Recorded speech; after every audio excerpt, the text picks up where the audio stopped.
لله رب العالمين، والصلاة والسلام على رسوله الكريم، أما بعد. تبارك وتعالى في كلامه المجيد: إنا أنزلناه في ليلة القدر وما أدراك ما ليلة القدر. ليلة القدر خير من 1000 شهر. تنزل الملائكة والروح فيها بإذن ربهم من كل أمر. سلام هي حتى مطلع الفجر. صدق الله العظيم.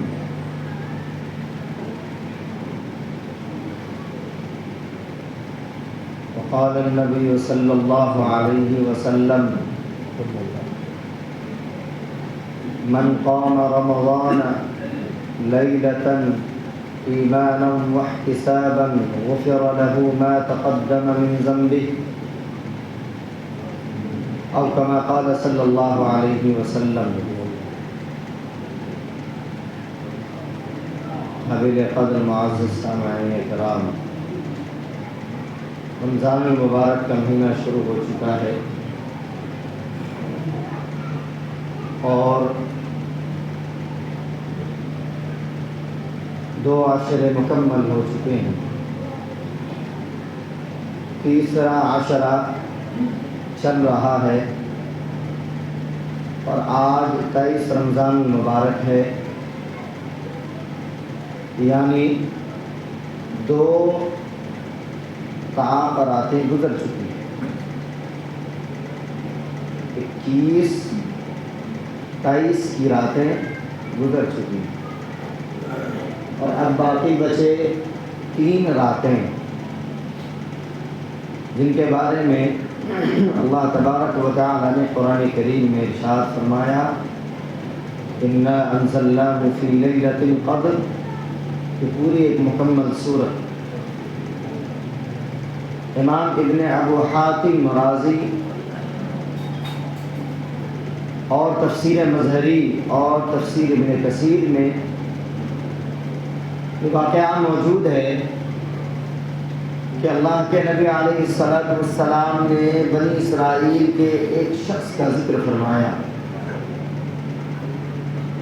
جس نے 1000 سال 1000 مہینے تک عبادت کی.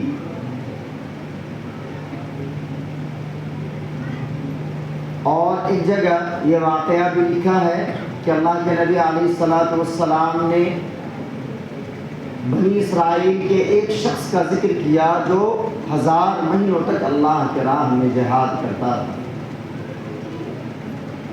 صحابہ کرام رضی اللہ عنہم اجمعین نے جب یہ واقعات سنے تو صحابہ یہ سوچنے لگے کہ ہماری عمریں تو اتنی بڑی نہیں ہیں، ہماری زندگیاں تو کم ہیں، تو ایسے موقع پر اللہ تبارک و تعالی نے یہ سورت نازل فرمائی کہ اللہ تبارک و تعالی ایک مہینہ تمہیں عطا فرمانا چاہتے ہیں اور اس مہینے میں ایک رات ایسی ہے جو 1000 مہینوں سے افضل اور بہتر ہے. اس رات میں عبادت کرنا گویا ایسا ہے جیسا کہ اللہ تبارک و تعالی کی عبادت 1000 مہینوں سے بڑھ کر کرنا. اللہ تعالی نے فرمایا: انا انزلناہ فی لیلۃ القدر وما ادراک ما لیلۃ القدر. اور اے نبی آپ کو کیا معلوم ہے کہ لیلۃ القدر کیا ہے؟ لیلۃ القدر خیر من 1000 شہر. 1000 مہینوں سے بڑھ کر اور 1000 مہینوں کی عبادت سے بڑھ کر اور اس سے زیادہ اہمیت والی رات یہ ہے کہ آدمی اگر کوئی ان طاق راتوں میں سے اس ایک محترم رات میں اور اس ایک بابرکت رات میں جس رات کے بارے میں اللہ تبارک و تعالی نے قرآن میں ارشاد فرمایا ہے، اگر کوئی عبادت کر لے تو وہ 1000 مہینے یعنی 83 سال 4 ماہ سے زائد عبادت کرنے والا بنتا ہے. صرف ایک رات میں عبادت کرنے پر. صحابہ کرام رضی اللہ عنہم اجمعین کو جب یہ واقعہ سننے کو ملا تو اللہ تبارک و تعالیٰ نے سورت مکمل نازل فرمائی۔ قرآن کریم کا نزول بھی اسی رات میں ہوا ہے کہ ہم نے قرآن کریم کو اس مبارک رات میں نازل فرمایا ہے، اور اسی مبارک رات میں اللہ تعالیٰ نے یک بار یہ قرآن کریم کو نازل فرمایا، پھر بقدر ضرورت بتدریج جیسی ضرورت پڑتی رہی اللہ تعالیٰ نے قرآن کو اتارا۔ اور یہی وہ مبارک رات ہے جس میں فرشتوں کا نزول ہوتا ہے، اور اسی رات میں جبرائیل امین تمام فرشتوں کے ساتھ نازل ہوتے ہیں۔ اور تفسیر میں الگ الگ مفسرین نے لکھا ہے کہ روح القدس سے مراد ایک خاص جماعت ہے جو صرف اسی رات میں زمین پر اترتی ہے۔ اور بعض مفسرین یہ فرماتے ہیں کہ یہ نہ تو انسان ہے نہ فرشتے ہیں، کھاتے پیتے ضرور ہیں، یہ خاص جماعت مراد ہے۔ خیر جو بھی ہو، لیکن راجح قول یہی ہے اور صحیح بات یہ ہے کہ اللہ کے تمام فرشتے اور جبرائیل علیہ السلام اس مبارک رات میں اترتے ہیں، اور تمام ایمان والوں سے جو اللہ کی عبادت میں مشغول ہوتے ہیں ان سے مصافحہ کرتے ہیں، ان سے ملاقات کرتے ہیں، ان کے لیے رحمت کی دعائیں کرتے ہیں، ان کے لیے مغفرت کی دعائیں کرتے ہیں۔ اللہ کے نبی علیہ السلام نے ارشاد فرمایا، ام المؤمنین حضرت عائشہ صدیقہ رضی اللہ تعالی عنہا نے پوچھا، اے اللہ کے نبی، میں اس آخری عشرے میں کون سی دعا مانگوں اور کون سی دعا اللہ کے حضور میں کرتی رہوں؟ اللہ کے نبی نے فرمایا، اے عائشہ، تم یہ دعا بکثرت مانگو اور اللہ تعالیٰ کے حضور میں جتنا زیادہ ہو سکے اس دعا کا اہتمام کرو، اللہم انک عفو کریم تحب العفو فاعف عنا۔ اس دعا کا جتنا زیادہ ہو سکے اہتمام کرے کہ اے اللہ، آپ مغفرت والے ہیں، آپ عفو درگزر کو پسند فرماتے ہیں، آپ معافی کو پسند فرماتے ہیں، اے اللہ آپ بخشش کو پسند فرماتے ہیں، آپ گنہگار بندوں کو پسند فرماتے ہیں، فاعف عنا یا کریم، اے اللہ ہمارے گناہوں کو معاف فرما دیجئے، ہم سے درگزر فرما دیجئے، ہمارے گناہوں کو درگزر فرما کر ہمیں جہنم سے بچا لیجئے۔ اور یہ آپ کو پتہ ہے کہ یہ آخری عشرہ جہنم سے آزادی کا عشرہ چل رہا ہے، جہنم سے خلاصی کا عشرہ چل رہا ہے۔ پہلا عشرہ رحمتوں کا عشرہ گزر گیا، اور اس کے بعد مغفرت والا عشرہ بھی گزر گیا، لیکن بدقسمت لوگ اور محروم القسمت افراد ہیں جنہوں نے رحمت کے عشرے سے بھی فائدہ نہیں اٹھایا۔ ان عشرے میں بھی اللہ تعالیٰ کے اوامر و نواہی کا اہتمام نہیں کیا، اور اس عشرے میں بھی اپنے آپ کو گناہوں سے نہیں بچایا۔ اس کے بعد مغفرت والا عشرہ آیا، اس مغفرت والے عشرے میں اللہ تعالیٰ کی مغفرت عامہ برستی رہتی ہے، اس مغفرت عامہ سے بھی اپنے آپ کو اس مغفرت کا مستحق نہیں بنوایا، تو اس سے بڑا بدقسمت اور محروم القسمت کون ہو سکتا ہے؟ اللہ کے نبی علیہ السلام نے فرمایا، روایت میں بات موجود ہے کہ اللہ تعالیٰ نے اس طاق رات کو نازل فرمایا اور اس رات کو متعین فرما دیا تھا۔ جناب نبی کریم صلی اللہ علیہ وسلم بتانے کے لیے باہر تشریف لا رہے تھے، لیکن آپ نے دیکھا کہ صحابہ آپس میں کسی بات پر الجھ گئے، صحابہ آپس میں کسی بات پر الجھ گئے ہیں اور ان کا آپس میں تکرار ہو گیا ہے، لہذا اللہ کے نبی علیہ السلام سے ان طاق رات کی اور اس شب قدر کی تعین کو اللہ تعالیٰ نے اٹھا لیا۔ آپ علیہ السلام نے فرمایا، شاید تمہارے لیے اسی میں بہتری ہے، اور شاید اسی وجہ سے اللہ تعالیٰ نے اس رات کی تعین کو ختم کر دیا ہے، اور یہی وجہ ہے کہ تمہارے لیے بہتر ہے، ورنہ اگر شب قدر کی تعین ہوتی اور تمہیں پتہ ہوتا کہ شب قدر صرف 27 کی رات میں ہے تو تم باقی تمام راتوں کو درگزر کر دیتے اور باقی تمام راتوں کو چھوڑ دیتے، صرف اس ایک رات میں تم اللہ کی عبادت کرتے۔ لیکن نہیں، اللہ تعالیٰ یہ چاہتے ہیں کہ اس پورے رمضان میں ہر رات میں تم تراویح کا اہتمام کرو، ہر رات میں تم نوافل کا اہتمام کرو۔ میرے بندو، تم ہر رات میں ذکر اللہ کی کثرت کرو، ہر رات میں تم قیام اللیل کا اہتمام کرو، ہر رات میں تم استغفار کی کثرت کرو، ہر رات میں تم تلاوت قرآن کا اہتمام کرو، خصوصاً ان 5 راتوں میں، ان 5 طاق راتوں میں، اور اس میں بھی شب قدر۔ اسی وجہ سے اعتکاف میں بیٹھنے والوں کی وجہ یہ ہے، اور اعتکاف میں بیٹھنے کی حکمت یہ ہے کہ جو آدمی اعتکاف میں بیٹھتا ہے، اعتکاف کا اہتمام کرتا ہے، اور اعتکاف میں رہ کر ان 10 دنوں میں اور 10 راتوں میں جو اللہ تعالیٰ کے نزدیک رہ کر گزارتا ہے، اللہ کی بارگاہ میں گزارتا ہے، ان میں سے وہ 5 راتیں ضرور ایک نہ ایک دن ٹکرائے گی، اور وہ 5 رات اسے مل جائے گی، اور پھر وہ اس رات سے بھرپور فائدہ اٹھائے گا، اور شب قدر اسے حاصل ہوگی، گویا کہ اس نے اللہ کے حضور میں 83 سال 4 ماہ عبادت کی ہے۔ اسی وجہ سے کہا گیا ہے اعتکاف کا بھی اہتمام کرنا چاہیے۔ لیکن صحابہ کرام رضی اللہ عنہم اجمعین کے اختلاف اور آپس کے الجھاؤ کی وجہ سے اللہ تعالیٰ نے اس رات کی تعیین کو ختم کر لیا۔ پتہ یہ چلا کہ جھگڑا اتنا منحوس چیز ہے، لڑائی اتنی بری چیز ہے، اور آپسی تکرار، آپسی تناؤ اتنی خبیث چیز ہے کہ اللہ تعالیٰ اس کی وجہ سے ایک اہم بات کی اہمیت کو اللہ تعالیٰ نے ختم کر دیا۔ اس سے تمام امت محروم رہ گئی، لیکن اللہ کے نبی نے فرمایا اسی میں بہتری ہے۔ اللہ تعالیٰ اس بات کو پسند کرتے ہیں کہ تم اللہ تعالیٰ کے سامنے ہر رات میں عبادت کرو، ہر رات اللہ کے سامنے گڑ گڑاؤ، ہر رات اللہ سے مانگو۔ اللہ کو بہت پسند ہے عاجزی، انکساری، اللہ سے مانگنا بہت پسند ہے۔ اللہ تعالیٰ کو توبہ استغفار بہت پسند ہے۔ اللہ تعالیٰ نے 89 مقامات میں قرآن کریم میں ایمان والوں کو مخاطب فرمایا ہے، اور ایمان والوں سے اللہ تعالیٰ نے مخاطب ہو کر کے کہا ہے اے ایمان والو۔ سب سے آخری جگہ میں، سب سے آخری مقام پر اللہ تعالیٰ نے فرمایا یا ایھا الذین آمنوا توبوا الی اللہ توبۃ نصوحا، اے ایمان والو سچی توبہ کر لو، اللہ کے حضور میں گڑ گڑا لو، اللہ کے حضور میں مانگ لو، معافی مانگ لو، اللہ کے حضور میں آنسو بہا لو، چند قطرے آنسو بہا لو۔ آدمی ماں باپ کے سامنے گڑ گڑاتا ہے، روتا ہے، بچہ روتا ہے، بچے کے آنسو آ جاتے ہیں، تب جا کر کے بچے کو کھانا ملتا ہے، دودھ ملتا ہے، ضرورتیں پوری ہوتی ہے۔ باپ کے سامنے بیٹا کئی دنوں تک منت سماجت کرتا ہے، ماں کو پکڑتا ہے، ڈائریکٹ باپ سے نہیں کہہ سکتا۔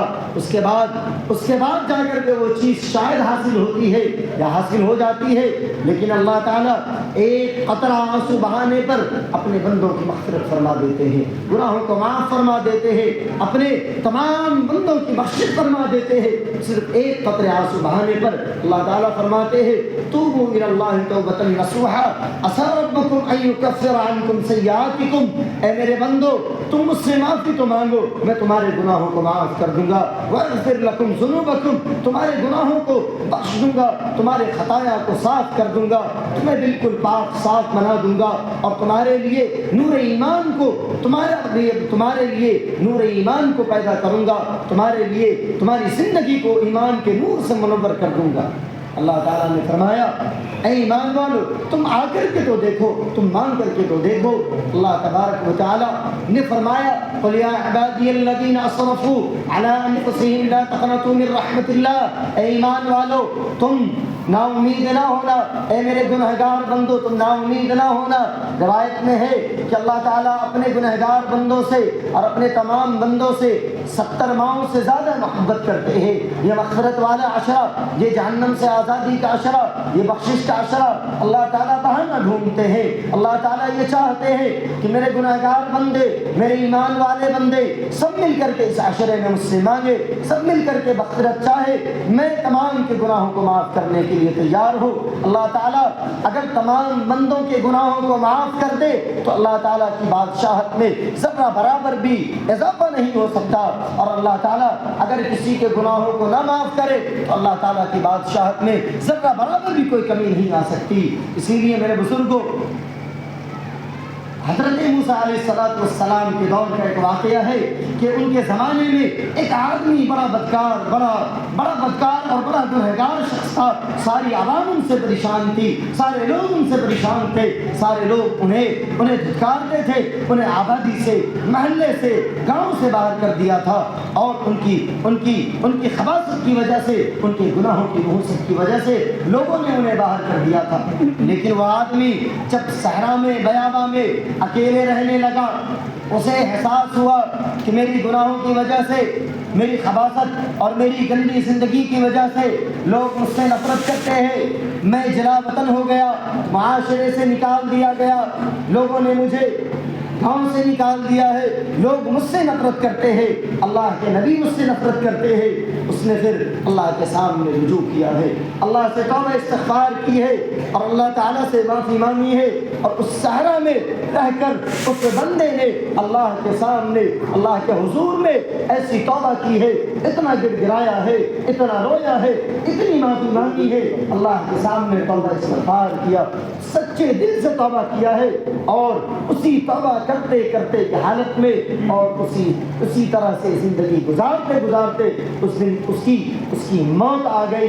اللہ تعالیٰ نے حضرت موسیٰ علیہ السلام کی طرف وحی بھیجی کہ اے موسیٰ, فلاں مقام پر آبادی کے باہر میرا ایک برگزیدہ بندہ ہے, فلاں مقام پر جنگل میں میرا ایک خاص بندہ ہے, آپ وہاں جائیں اور لوگوں میں یہ اعلان کر دے کہ جو آدمی اس کے تجہیز و تکفین میں شامل ہوگا, جو آدمی اس کے جنازے میں شامل ہوگا, جو آدمی اس کے کفن دفن میں شامل ہوگا, اللہ تعالیٰ ان تمام کی مغفرت فرما دے گا.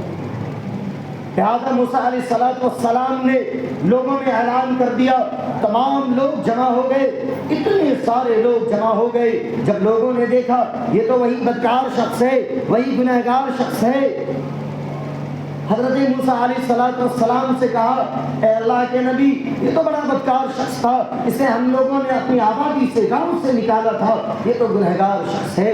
اللہ تعالیٰ کے سامنے حضرت موسیٰ علیہ السلام نے عرض کیا, اے اللہ یہ معاملہ کیا ہے, لوگ تو ایسا کہہ رہے ہیں کہ یہ گنہگار ہے. اللہ نے فرمایا, موسیٰ ہاں یہ گنہگار تھا, ہاں یہ اس کی زندگی خراب تھی, ہاں یہ اپنے گناہوں پر تھا, لیکن جب لوگوں نے اسے آبادی سے نکالا, جب یہ جلاوطن ہوا, یا یہاں صحرا میں زندگی جب اس نے گزاری ہے, اس نے میرے حضور میں اتنا گر گرایا ہے, مجھ سے معافی مانگی ہے, اور ایسی توبہ کی ہے کہ اے موسیٰ, اگر اس کی توبہ کے بدولت ساری دنیا کی مغفرت کرنی پڑ جائے تو میں ساری دنیا کی بخشش کر دوں. اس نے ایسی سچی توبہ کی ہے. پھر اللہ تعالیٰ نے ایسا مقام دیا کہ اللہ تعالیٰ نے ان کی مغفرت فرما دی, ساری زندگی ان کی گناہ میں گزری ہے. تو کہنے کا یہ مقصد ہے, اس واقعے سے ہمیں سبق ملتا ہے کہ اللہ تعالیٰ اپنے بندوں کے قدردان ہے, اللہ تعالیٰ گناہوں کا لاج رکھتے ہیں, اللہ تعالیٰ توبے کا لاج رکھ لیتے ہیں. ایک بار آدمی گنہگار بندہ زندگی میں اگر اللہ سے پکار لے, علامہ ابن قدامہ نے التوابین میں یہ واقعہ نقل کیا ہے کہ علامہ ابن مرزوق, ان کی زندگی عیش و عشرت میں گزرتی تھی, اور بڑے شراب و کباب کی زندگی تھی ان کی ایک خادمہ تھی. ایک دن جب وہ نشے کی حالت میں تھے اور نشے کی حالت میں مست تھے, سو رہے تھے, ظہر کی نماز کا وقت گزر گیا, عصر کی نماز کا وقت گزر گیا, مغرب کی نماز کا وقت گزر گیا. اس کی خادمہ نے دیکھا کہ آج آقا ظہر, عصر اور مغرب تینوں وقت کی نماز قضا کر چکے ہیں. اس باندی نے, اس خادمہ نے اپنے ہاتھ میں ایک آگ کی چھوٹی سی چنگاری لی اور اپنے آقا عبداللہ ابن مسعود کے پاؤں میں اسے صرف ٹچ کیا اور سٹایا. اس آگ کی, اس چھوٹے سے آگ کی تپش کی وجہ سے عبداللہ بن مسعود کو برداشت نہ ہوا, وہ نیند سے بیدار ہوئے, گھبرا گئے, اپنے پاؤں کو سہلانے لگے اور کہا کہ خادمہ تم نے یہ کیا کیا ہے, تم مجھے جلانا چاہتی ہو, تم مجھے آگ لگانا چاہتی ہو. خادمہ نے کہا کہ آقا آج آپ سو رہے ہیں, یہ چھوٹی سی آگ ہے، جب اس آگ کو آپ نے برداشت نہیں کیا اور جب اس آگ کو آپ برداشت نہ کر سکتے ہیں تو پھر آپ جہنم کی آگ کو کس طرح برداشت کریں گے؟ آپ نے ظہر کی نماز قضا کر دی، عصر کی نماز قضا کر دی، مغرب کی نماز قضا کر دی ہے، اور جب اللہ تعالیٰ آپ کو جہنم کے آگ میں ڈالیں گے، یہ آگ 1% ہے، اس کا 70% آگ جہنم میں ہوگا۔ اس رمضان المبارک کے مہینے میں بھی کچھ لوگ نماز کا اہتمام نہیں کرتے، تراویح کا اہتمام نہیں کرتے، گناہوں کا اہتمام کرتے ہیں، اس مبارک مہینے میں بھی جھوٹ بولتے ہیں، اس مبارک مہینے میں بھی دھوکہ دیتے ہیں، اس مبارک مہینے میں بھی گناہ کے کام کرتے ہیں۔ انہیں ڈرنے کی ضرورت ہے اور انہیں اپنی زندگی پر سوچنے کی ضرورت ہے کہ ایسی فالتو زندگی کی طرف ہمیں کیا ملے گا۔ اللہ تعالیٰ نے اس مبارک مہینہ کو دیا ہے، 11 مہینے گناہوں میں گزر گئے، اس ایک مہینے میں اللہ کو منع کر کے اپنی زندگی کی مغفرت کروا لے، اپنے گناہوں کی معافی کروا لے۔ عبداللہ بن مرزوق بیدار ہوئے، تمام گناہوں سے توبہ کیا، تمام شراب کے مٹکوں کو توڑا، اور اس کے بعد اللہ کے ایسے بندے بنے ہیں کہ بڑے محدث کے نام سے مشہور ہوئے۔ حضرت بشر بن حافظ رحمۃ اللہ علیہ کے بارے میں ہے، انہی کے بارے میں شعب الایمان میں امام بیہقی رحمۃ اللہ علیہ نے واقعہ نقل کیا ہے کہ بشر بن حافظ، یہ بشر حافظ رحمۃ اللہ علیہ اتنے بڑے اللہ والے بزرگ کہ ان کی زندگی بھی بڑے عیش پرستی میں گزری ہے اور بڑے مستانہ زندگی گزری ہے، بڑے رقص و سرور کے ساتھ ان کی زندگی گزری ہے۔ وہی شراب و کباب کا دور چلتا تھا، گھر میں بڑے بڑے قمقمے لگے رہتے تھے، باندیاں رہتی تھی۔ ایک دن ایک اللہ والا ان کے دروازے سے گزرا اور باندی سے پوچھا، کیا اس گھر کا مالک آزاد ہے یا غلام ہے؟ باندی نے کہا، اس گھر کا مالک آزاد ہے۔ کہا کہ ہاں واقعی میں اس گھر کا مالک آزاد ہے، اگر یہ غلام ہوتا، اللہ کا غلام ہوتا، اللہ کا بندہ ہوتا، اللہ کے نبی کا غلام ہوتا تو اس کی زندگی اس طرح سے آزادانہ نہ گزرتی۔ یہ اپنے آپ کو اللہ کا بندہ نہیں سمجھتا ہے، یہ اپنے آپ کو اللہ کا غلام نہیں سمجھتا ہے۔ جب اس اللہ والے کی یہ آواز بشر حافظ رحمۃ اللہ علیہ کے کانوں تک پہنچ گئی ہے، اور جب ان کے کانوں تک بھلے ہی نشے کی حالت میں تھے لیکن اتنے ہوش میں تھے کہ اللہ والے کی آواز کو انہوں نے سنا، فوراً دوڑے ہوئے باہر آئے، اس اللہ والے کے پاس آئے اور ان کے پاؤں کو پکڑا اور ان سے کہا کہ حضرت ابھی آپ نے کیا کہا ہے؟ کہا کہ میں نے یہ پوچھا ہے کہ اس گھر کا مالک آزاد ہے یا غلام ہے؟ باندی نے مجھے بتایا کہ اس گھر کا مالک آزاد ہے۔ میں نے کہا واقعی تو آزاد ہے، اسی وجہ سے تو اتنی لاپرواہی کی زندگی گزار رہا ہے۔ اگر تو اللہ کا غلام ہوتا، اللہ کا بندہ ہوتا، نبی کا غلام ہوتا تو تو اپنی زندگی اتنی لاپرواہی اور اتنی بے پرواہی کے ساتھ نہ گزارتا۔ تجھے اللہ یاد نہیں ہے، تجھے رسول اللہ یاد نہیں ہے، تجھے زندگی یاد نہیں ہے، اللہ کی اطاعت و فرمانبرداری یاد نہیں ہے، تبھی تو تو اتنی عیش پرستانہ زندگی گزار رہا ہے، رقص و سرور میں تیری زندگی گزر رہی ہے۔ اسی وقت انہوں نے اس اللہ والے کے ہاتھ کو تھاما اور کہا کہ میں آپ کو گواہ بناتا ہوں اور میں اسی وقت اللہ کے سامنے سچی توبہ کرتا ہوں۔ پھر جا کر کے بشر حافظ کے نام سے مشہور ہوئے اور ایسے بڑے اللہ والے بنے ہیں۔ ان کی زندگیاں آج تاریخ کے اوراق میں پڑی ہوئی ہے، مطالعہ کرے تو آدمی پتہ چلے۔ اسی لیے میرے بزرگوں کہنے کا واقعہ اور واقعات سنانے کا مقصد یہ ہے کہ اللہ تعالیٰ اپنے بندوں کے بڑے قدردان ہیں۔ اللہ تعالیٰ اپنے بندوں کے ایک توبے کو ماننے والے ہیں اور توبے کی لاج رکھنے والے ہیں۔ بندہ آئے تو صحیح، بندہ مانے تو صحیح، بندہ گڑگڑائے تو صحیح۔ حضرت فضیل بن عیاض رحمۃ اللہ علیہ کے بارے میں ہے، اتنے بڑے اللہ والے اہل علم جانتے ہیں ان کے مقام اور مرتبہ کو۔ فضیل بن عیاض ان کے بارے میں ہے کہ ان کی زندگی بھی بڑی عیاشی میں گزری ہے اور بڑی رنگین گزری ہے۔ کسی لڑکی پر فریفتہ تھے اور کسی لڑکی کے معشوق تھے۔ ان کی زندگی ایسی گزری ہے۔ ایک دفعہ انہوں نے ان کے دروازے پہ چھلانگ لگایا اور ارادہ بنایا کہ آج اپنی معشوقہ سے، اپنی محبوبہ سے ملاقات کرنی ہے۔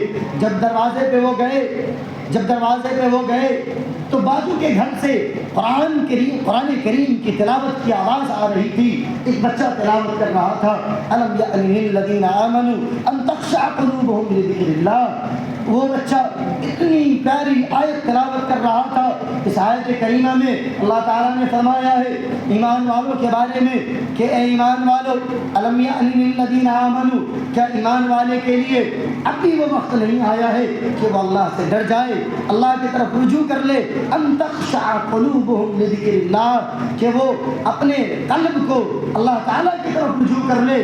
کیا ایمان والے کے لیے اب بھی وقت نہیں آیا ہے کہ اپنے گناہوں کی زندگی کو چھوڑ دے اور اللہ کی طرف رجوع کر لے؟ یہ آیت سننا تھا کہ فضائل نے اسی دروازے سے چھلانگ لگائی ہے واپس، اور اس کے بعد جب انہوں نے اللہ کے حضور میں اور حضرات فقہا اور انہوں نے یہ وعدہ کیا کہ میں اب اپنی پوری زندگی حرمین مبارکین میں گزاروں گا، اور اس کے بعد پوری زندگی انہوں نے اللہ کے حضور کعبۃ اللہ میں اور مدینہ المنورہ میں گزاری ہے، تب جا کر کے اللہ نے انہیں فضیل بن عیاض رحمۃ اللہ علیہ کا مقام دیا ہے، نام دیا ہے. زندگیاں ایسی گزری ہیں، لیکن جب انہوں نے اللہ کی طرف توبہ کیا ہے، اللہ کی طرف رجوع کیا ہے، اللہ سے معافی مانگی ہے، تو اللہ تعالیٰ نے ان کی زندگیوں کو بدل دیا. اسی لیے میرے بزرگوں، یہ آخری عشرہ، یہ آخری مہینہ، بالکل آخری ساتھ چل رہی ہے. کچھ گھڑیاں بچی ہیں، کچھ دن بچے ہیں اور کچھ ایام بچے ہیں. نہ جانے آخری رمضان میں ہم رہیں گے یا نہ رہیں گے، آخری رمضان ہمیں نصیب ہوگی یا نہیں ہوگی. پچھلے رمضان میں ہمارے درمیان بہت سارے ایسے افراد تھے جو اس رمضان میں ہمارے درمیان موجود نہیں ہیں. آپ دیکھ رہے ان کی زندگیوں کو، آپ اپنی زندگی کو دیکھیں. اللہ نے یہ رمضان کا موقع ہمیں دیا ہے، ہمیں اس سے بھرپور فائدہ اٹھانے کی ضرورت ہے، ہمیں اس سے بھرپور فائدہ اٹھانے کی ضرورت ہے. ابھی 3 راتیں باقی ہے، ہمیں اس کا اہتمام کرنا چاہیے، اس سے فائدہ اٹھانا چاہیے.